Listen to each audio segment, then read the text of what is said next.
It's a pleasure being here. The theme for this conference is "Where's the money?" and I guess that's something that both government and business asks a lot of times. And I'll try to sort of take a look at that question from both sides.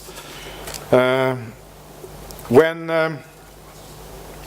the Minister for Trade and Industry and for Innovation in Sweden, when he meets business and asks them, what do you want from us? What do you want us in the government to do? Besides lowering the taxes, of course. He gets some pretty interesting answers. They talk a lot about digitalization when they answer his question. I think business in Sweden has realized that digitalization is something that they need to understand, they need to embrace, and they need to use in order to transform their business and to make sure that they stay ahead of their competitors. The answer digitalization is very much about broadband infrastructure that they need. There's a lot of questions about or discussions concerning legislation. Digital still seems to be very dangerous when you talk to the Ministry of Justice, for example, but digital does definitely not equal dangerous. There's a need to bring out new kinds of legislation, for example, on self-driving cars, autonomous cars, questions about liability, responsibility, and so on that still haven't been answered, but there's work going on. If we go to the other side, what do the politicians want? The current Swedish government, they talk a lot about innovation, innovation, innovation, and more innovation. I've actually listened to the Minister of Trade and Industry for a few times during the last month, and in a sense it gets boring, because you always talk about innovation, and then it's a lot about robots and automation and so on, but it's, he should talk about other things as well, I think. We talk a lot in Sweden about new industrialization. It's all about creating new jobs, creating jobs that don't exist today, but which will be needed, which will be there in a few years' time. Sweden has a history of entrepreneurs.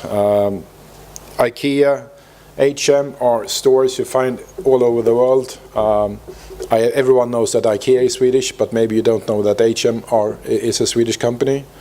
Skype, Spotify, Mojang, who created Minecraft, King, who created Candy Crush. These are Swedish companies, and they were actually developed in Stockholm. And of course the government is looking for the next Mojang. Who's going to be the new developer that brings out something new that earns a lot of money. And now the government actually says digital first. It took very long time for Swedish politicians to sort of accept the fact or accept the future as digital first. Denmark was way ahead of us, but now we are there, finally. And that's good, I think. What does digital first mean then? Digital first has become a very significant statement. It's really, the intention is to make sure that we stay ahead of our competitors, the business stays ahead, to make sure that Sweden remains as one of the best countries in the world to live in, highest living standard and so on, and that we can sustain the welfare model that Sweden is well known for. So digital first is the motto, and to have a stable base of digital infrastructure, that's part of what it actually means. A smarter Sweden, more innovations, innovative digital solutions, and of course digital renewal, governance, digital awareness, reforming public sector and so on. So there are a lot of things that needs to be done, and it's not that easy to do it.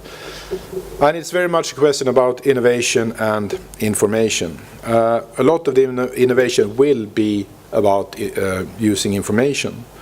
And we all know that everything that happens somewhere. and that can be the basis for a lot of new solutions. It'll probably be information of very different kinds, information that we really haven't thought about it being so useful. And one example of this is something called Pendelkollen. I'm sure you can find similar things in other countries. This is about the commuter trains, and but by looking at the weight of each wagon on the train, you can, before the train rolls into the station, you can see in which part of the train it's easiest to find a spot to sit on these trains, which are probably quite full in the mornings at least. Also use real-time data to see the current position of the train and see if it's on time right now, and also looking at the positions of other trains and using historic data to see whether it might be that the train is going to be delayed within the next 5 minutes or something like that. So this is something where lots of information is being used to make it more easy for the passengers, the users of the train, to plan their travel and to use the train. Pendelkollen, this example, is based on data information from the train operators and from the track authority. They have released huge amounts of data from sensors on the tracks and so on that actually measure the weight of the train when it passes certain places and so on, and also the location of the trains. And of course, open data is a prerequisite for using or for developing this kind of application. It wouldn't be possible if you had to pay for these enormous amounts of data. And in Sweden, we are used to having this, the famous krona for krona, dollar for dollar principle. Every reform that's to be done has to prove itself to be financially viable. It's of course very easy for the Minister of Finance to say that you really have to make sure, or you have to prove that this reform that you want to have my money for, that it's going to be sort of profitable right from day one. But open data is a bit different. There's a lot of dynamic effects that you have to calculate, and it requires a lot of political courage, of political visions, which unfortunately is perhaps not so common today as it was 20 years ago. And if we look at what can be achieved with open data, it really is the basis for developing disruptive technologies, disruptive business models, which I think Spotify is a good example of. No one really asked the copyright holders what they wanted to have in the way of financial return on the way Spotify uses the information. So it was a new technology, a totally different kind of business model. Reverse engineering, when we are digitalizing our processes, we detect all the kinds of stupid things we've started doing when we do things in a manual way. And we sort of have to change and re-engineer our processes and make them much more efficient.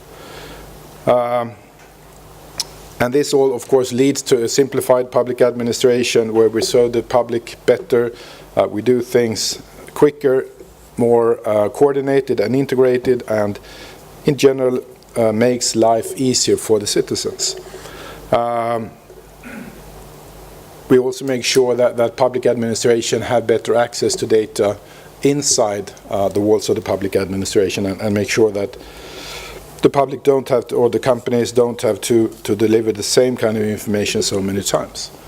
Automated decisions, a lot of more intelligence in the systems, and of course this also connects to the idea of a smart city, where we measure things in different ways and we plan things in a different way, and become much more sustainable. And all this requires open data, and it requires a new form of cooperation between public and private sectors, I think, a new kind of handshake between these the institutions on both sides. So, Then the question, what can we do? What can we do as a national authority responsible for large parts of the geospatial information that exists in Swedish society? How can we be enablers? And we sort of base this on the fact that geospatial data is essential to the development, and it's used more and more. Today it's used more than it's ever been used before. We have to campaign for open data. We have to try to convince the politicians that the existing business model has run its time. It used to serve us well, but nowadays it really doesn't work. And to change this requires a political decision.